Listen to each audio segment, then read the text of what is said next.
আলাইকুম রহমতুল্লাহি ওয়া বারাকাতুহু।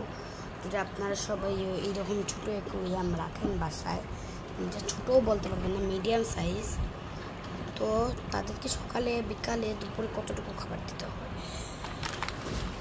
তো আমি কিছু পরিমাণ দেখে দিচ্ছি। বিকালের যেটা আমরা জাস্ট 2 বেলায় দিই, বেশি দিই না, তাই সকালেরটা তো দিয়েও দিব। এখন আমি এখন সকাল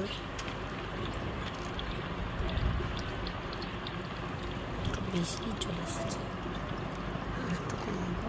তো আমাদের এখানে জমির হয়, তো এই যে দেখুন ঠিক এতটুকু দিব। পরে যদি না হয় আর একটু করে দিতে পারবেন, যেটা আমি এখন করব। আর একটু এতটুকু, এটা হচ্ছে তাদের সকালের খাবার। দেখুন কত সুন্দরভাবে খাচ্ছে। বিকালে এতটুকু। বাই।